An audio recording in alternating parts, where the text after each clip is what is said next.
멘토님, 경매 사건들을 보다 보니까 재매각이라고 떠 있는 게 많던데 그런 재매각 물건은 왜 그렇게 나오게 된 걸까요? 재매각은 결론적으로 얘기하면 보증금을 미납한 경우가 대부분 한 90% 정도 돼요. 그러면 우리가 하다 보면 처음에 이제 우리가 최저가 기준으로 10%의 보증금이 들어가야 된다, 그렇죠? 그럼 재매각이 나왔다면 그 10%의 보증금이 채권자한테 돌아가는 겁니다, 다시. 우리 입장에서 굉장히 슬픈 일이죠. 그러네요. 경매를 왜 시작하게 됐어요? 돈을 벌려고 시작했습니다. 그런 마음으로 하시면 안 돼요. 투자라는 것은 결론적으로 내 돈을 지킬 수 있는 준비를 된 사람이 할 수 있는 게 투자입니다. 그런데 무작정 돈만 벌고 싶은 마음이 앞선다 그러면 내 돈을 지킬 수 있을까요? 없을까요? 없습니다. 그래서 기본적인 것을 습득한 후에 투자를 하셔야 내 돈을 지킬 수 있다 이 말이고, 그 돈을 지킬 줄 아는 법을 알아야지만 투자에서 성공을 할 수 있는 거예요. 그러면 재매각 물건의 유형을 제가 몇 가지 가져왔으니까 요 보면서 제가 설명을 해드리도록 하겠습니다. 경매를 이제야 입문하시려고 하시는 분, 그리고 낙찰받고 어떻게 해야 될지 몰라서 헤매고 계시는 분, 경매를 평생 직업 삼아서 투자하고 싶으신 분, 저희 더 낙찰 옥션이 여러분과 함께 하겠습니다. 2월달 개강이 얼마 남지 않았습니다. 참조해 주시고 저희와 함께 하시길 바라겠습니다. 이 물건 같은 경우에는 강동구 천호동에 있는 다세대 빌라고 건물은 11평인데 감정가는 4억 6,300인데 한 번, 두 번, 세 번 유찰 후에 한 분이 들어오셔가지고 2억 9,600에 낙찰을 받으셨어요. 그런데 중요한 거는 대금을 미납을 했습니다. 그리고 대금 미납 후에 다시 진행되는 물건입니다. 자, 그러면 왜 이분이 미납하셨을까? 우리가 어느 정도 파악이 되겠죠? 보시는 것처럼 이 물건 같은 경우에는 보증금이 얼마 있었어요? 4억 2천 있었고 말소 기준은 2022년 2월 3일, 전입일은 2021년 10월 12일 해서 대항력을 갖춘 물건입니다. 그리고 배당 요구도 종기일 이전에 명확하게 하셨어요. 그런데 왜 이분이 미납을 했을까? 제 생각에는 권리 분석을 잘못한 것 같습니다. 권리 분석을 잘못했다. 어떤 권리 분석을 잘못했을까요? 선순위 임차인이 있을 경우에는 미배당되는 보증금을 낙찰자가 인수해야 되는데 그 부분을 생각 안 하고 입찰하신 것 같습니다. 근데 예를 들어서 이 물건의 시세가 10억 한다. 그럼 어땠을까요?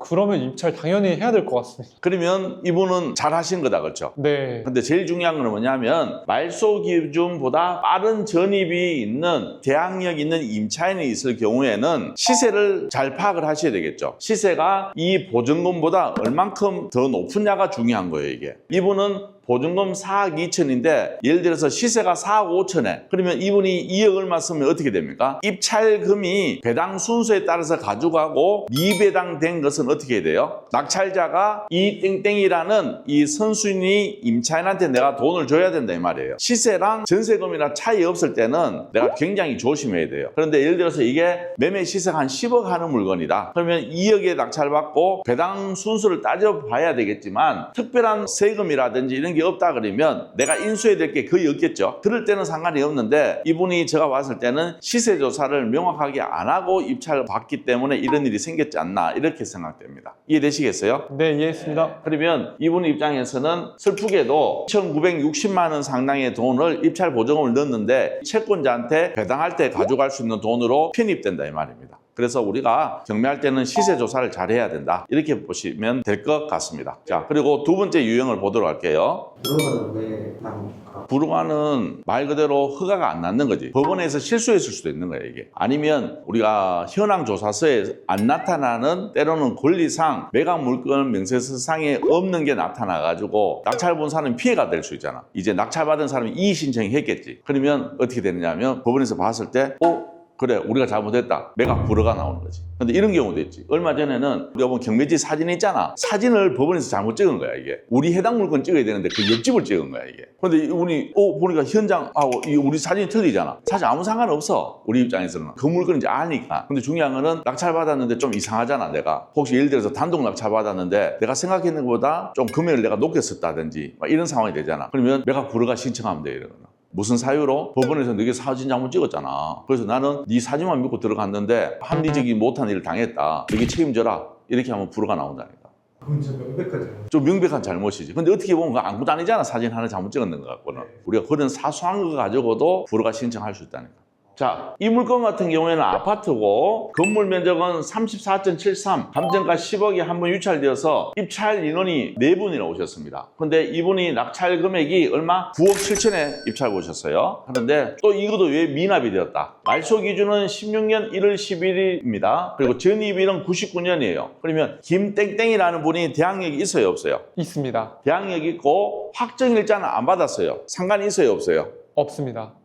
상관 있습니다. 있을 수도 있고 없을 수도 있는 거죠. 배당 요구했어요, 안 했어요? 안 했습니다. 중요해요, 안 해요? 중요합니다. 무슨 말이냐면 이 김땡땡이라는 분이 대항력을 갖고 있죠. 그러면 이분의 보증금이 얼마냐에 따라서 낙찰자는 이 돈을 인수해야 되는 거야. 낙찰금에서 가져가는 게 아니고 내가 입찰 금액을 쓰고 이 분이 전 소유주한테 줬는 그 보증금을 낙찰자가 인수해야 되는 거예요. 그리고 배당 요구를 안 했기 때문에 이분은 여기에서 거주할 수 있는 권리도 갖고 있는 거예요. 이분이 9억 7천 썼다 그러면 만약에 보증금이 5천이었다. 그럼 어떻게 됩니까? 우리는 9억 7천에 낙찰받는 게 아니고 얼마에 낙찰받죠? 10억 2천만 원에 10억 2천에 낙찰받는 꼴이 되는 거고 이분이 예를 들어서 보증금이 1억이었다. 그러면 얼마에 낙찰돼요? 10억 7천 10억 7천에 낙찰받는 꼴이 되는 거예요, 이게. 그런데 이분이 미납했는 거 보니까 다른 사연이 있을 수도 있겠다, 그렇죠? 그러면 밑에 한번 봅시다. 건저당 설정, 흥땡땡이 있고, 그 다음 건저당이 있고, 전세권. 전세권 이건 의미 없어요. 대부회사에서 제3자의 세입자가 들어오지 마라고 자기들이 전세권 설정을 한 거예요, 이게.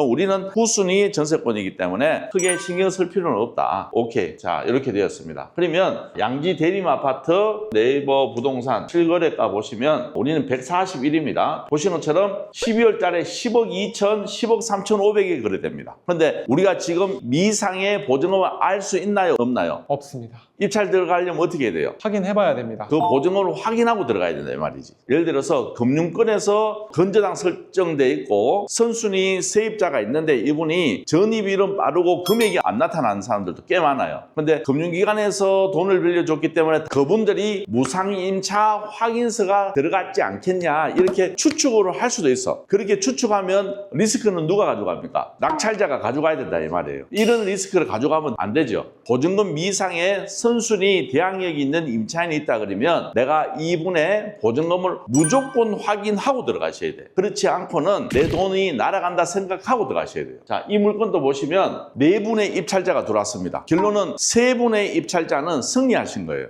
낙찰 안 된 게 천만다행이다는 뜻이에요. 이렇지 않고 그냥 대충 했다가는 내 돈이 날아가는 겁니다. 결론은 이분도 자기 돈 8천만 원이 또 채권자한테 날아가는 경우가 생긴 겁니다. 시세 조사를 잘못하는 경우 때로는 대항력이 있는 임차인이 있는데 이 보증금을 확인 안 하고 들어가면 이런 경우가 발생할 수 있는 거예요. 이게. 그래서 내가 낙찰받고 법원에 가서 사건 열람하니까 선순위 있는 미상의 임차인이 보증금이 볼 수 있잖아. 사건 열람하면. 그렇게 했을 때 당황할 수 있는 금액이라 그러면 어떻게 됩니까? 보증금 날릴 수밖에 없는 상황이었을 것 같다. 이런 우리가 추측을 할 수 있겠죠. 이해되시겠어요? 네. 미상임차인은 제가 직접 가서 알아보는 방법밖에 없나요? 그렇게 할 수 있는 방법이 있고 그 당시에 국토부 실거래가 보면 이것도 지금 평수가 40평대잖아요. 그 평수가 전월세가 많을까요? 적을까요? 그 달에 해당 달에 그게 없겠죠. 그거 보고 어느 정도 우리가 추측할 수 있지. 그래도 내 눈으로 확인을 해야지 무조건. 그게 제일 안전합니다. 그 다음 보도록 할게요. 다세대 빌라고 건물 면적은 12.94, 평수가 작진 않다 그렇죠? 감정가는 3억 4천이고 한 번, 두 번, 세 번 유찰돼서 한 분이 입찰 들어왔는데 이분이 2억 1,900에 단독 낙찰 받으셨어요. 자, 2017년식이고 여기는 공부상 사무소이나 현황은 다세대 주택으로 이용하고 있다. 201호, 202호 이렇게 나눠져 있어요. 정확하게 얘기하면 공부상 사무소였는 거야. 이걸 어디서 알 수 있느냐면 건축물 대장 갈게요. 2층 사무소로 이렇게 나와 있죠. 공부상 사무소이나 주택으로 쪼개기해서 각각 201호, 202호 만들어 놨다는 뜻이에요. 그러면 이게 낙찰받으면 낙찰자는 어떻게 됩니까? 장점도 될 수 있고 단점도 될 수 있어요. 그런데 여기가 재개발이라든지 이런 이슈가 있으면 몰라도 그렇지 않다고 한다 그러면 이 낙찰받은 사람은 힘든 상황이 생길 수 있어요. 이 낙찰자는 방 2개를 통해서 월세 수익은 만들어 갈 수는 있겠죠. 하지만 다른 호실의 주택에서 거주하시는 분들이 야 너는 건생이니까 우리 안에 주차하면 안 돼 하면 주차할 수 있어요 없어요? 없습니다.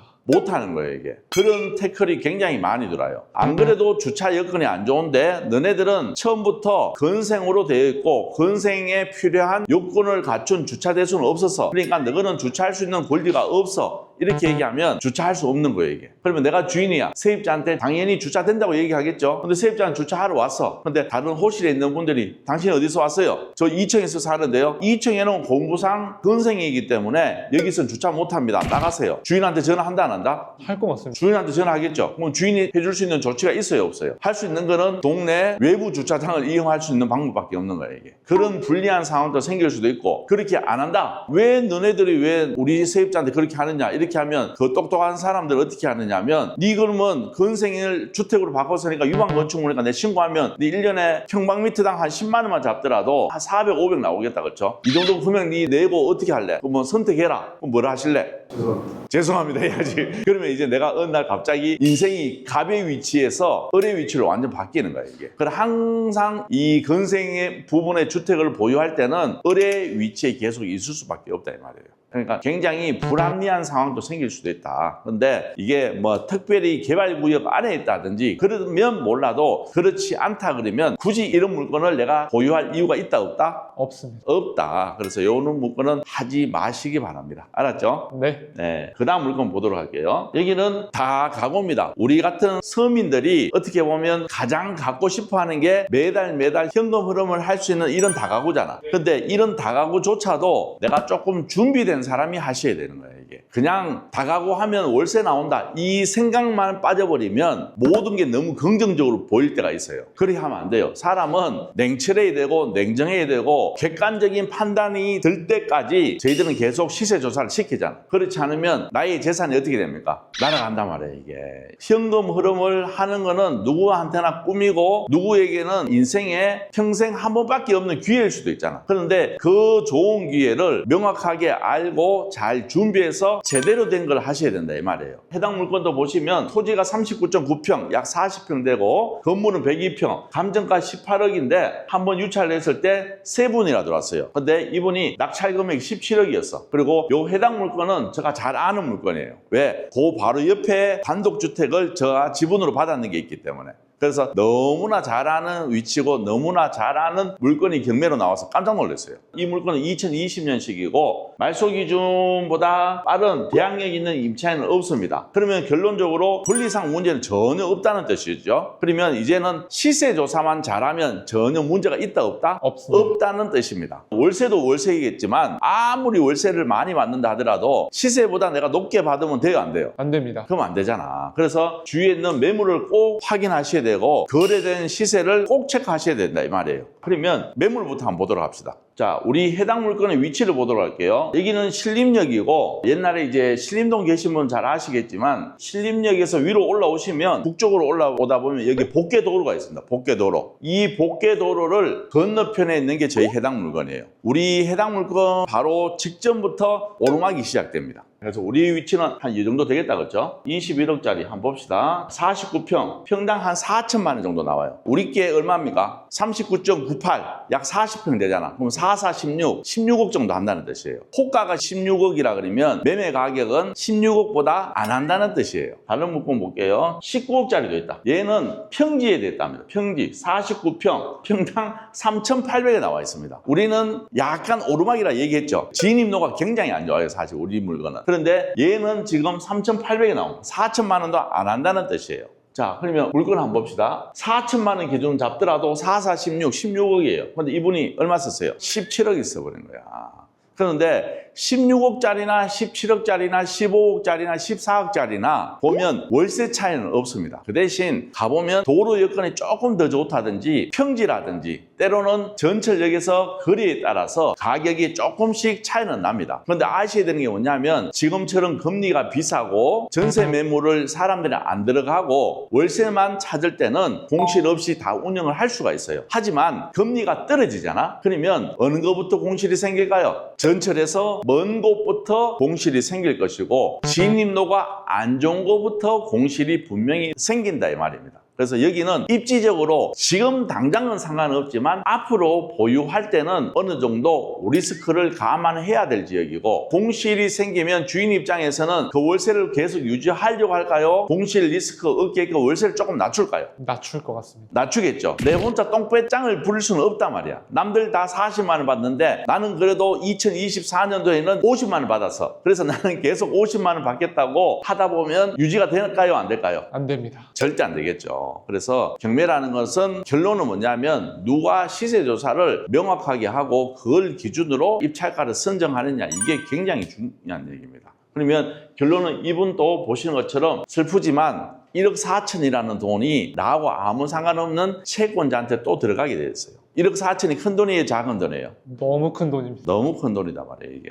그리고 우리가 이렇게 명확한 시세조사가 안 되었을 때, 명확한 준비가 안 되신 분들은 이런 물건 제발 하지 말고, 남의 얘기 듣고도 하지 말고, 내가 뭔가 알고 기준점이 만들어지고 그때 제발 했으면 좋을 것 같습니다. 내 돈을 내가 스스로 지킬 수 있는 힘을 갖춘 사람만 했으면 좋겠다, 이 말씀을 꼭 드리고 싶습니다. 오늘 전체를 정리한다 그러면 재매각이 어떤 게 나왔죠? 첫 번째, 제일 중요한 거는 시세조사를 잘못했는 거. 두 번째는 선순위 미상의 임차인이 있는데 너무 안일한 마음으로 이분의 보증금을 확인 안 하고 입찰 들어가는 경우. 세 번째는 공부상 사무소였는데 주택으로 만들어 놨고 이거조차도 쪼개기 해놨는데 어떻게 보면 불인이가 이렇게 낙찰 받으신 거예요, 분명히. 그리고 주위의 사람들한테 때로는 부동산 가서 확인했을 때 도대체 네가 왜 이런 걸 받았느냐, 엄청 야단 맞았을 것 같아. 이러니까 내가 감당이 안 되고 하다 보니까 분명히 미납했을 것 같아요. 그래서 이 경매라는 것은 알면 너무 쉽게 돈 벌 수 있는 공간이지만 모르면 어떻게 됩니까? 이렇게 재매각, 한마디로 내가 썼는 보증금을 공중에 날릴 수 있는 경우도 굉장히 많고, 실질적으로 전체 100건이 낙찰받는다면 약 10%가 재매각 물건으로 나옵니다. 9명은 전혀 상관이 없는 사람이지만 10분 중에 1분 정도는 이 보증금을 날릴 수밖에 없는 상황에 처하신 분들이 나온다 이 말이에요. 그 주인공이 여러분들이 안 됐으면 좋겠습니다. 감사합니다. 네, 수고했습니다. 고맙습니다. 네, 경매를 이제야 입문하시려고 하시는 분, 그리고 낙찰받고 어떻게 해야 될지 몰라서 헤매고 계시는 분, 경매를 평생 직업 삼아서 투자하고 싶으신 분, 저희 더 낙찰 옥션이 여러분과 함께 하겠습니다. 2월달 개강이 얼마 남지 않았습니다. 참조해 주시고 저희와 함께 하시길 바라겠습니다.